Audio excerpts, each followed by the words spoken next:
But it's not just seeing Tom Brady win another Super Bowl this weekend. It's also being in the middle of a college basketball season and watching the sheer dominance of Gonzaga men's basketball. Whether you've been watching or not, the Zags are once again putting on a clinic. A perfect 18-0 record, wins over 3 top 25 teams, 2 of which were ranked in the top 5 when they faced them.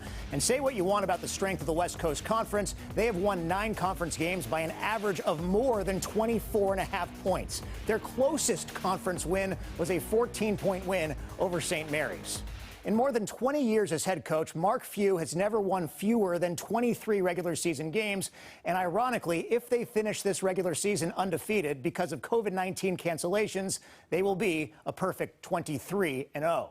But this isn't meant to just be a glorification of Gonzaga hoops. This is also an opportunity to ask the question about the quality of college hoops on this half of the state. As extraordinary as Gonzaga is, and with Washington State actually trending in the right direction, including an impressive road win at Oregon earlier this week, how unimpressive, uninspiring, and flat-out disappointing is what is happening with the Huskies?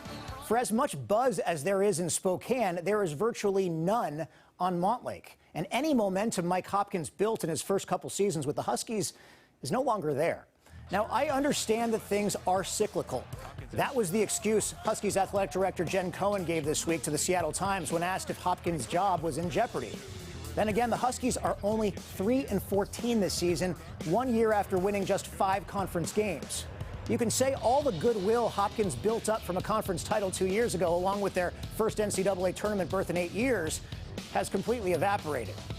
Then again, Hopkins still has 4 more years on his contract after this season, and the school owes him a guaranteed $12 million.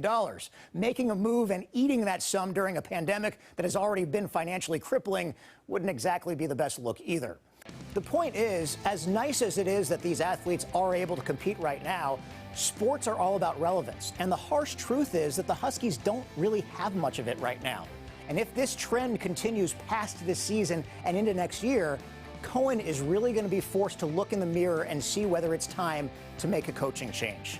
Because cyclical change certainly has not seemed to affect teams like Gonzaga. They reload every single year.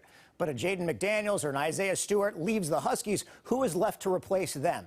In Hopkins' 4th season now, shouldn't the pipeline be a little fuller than it actually is?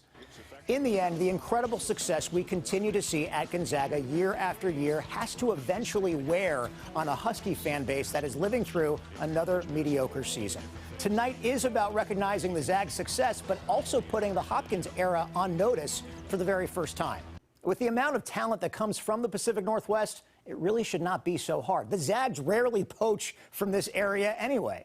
And if a small school can build and sustain so well over there, it can and should be done that way here, too.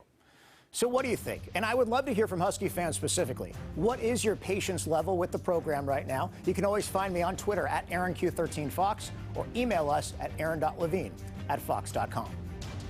Groundhog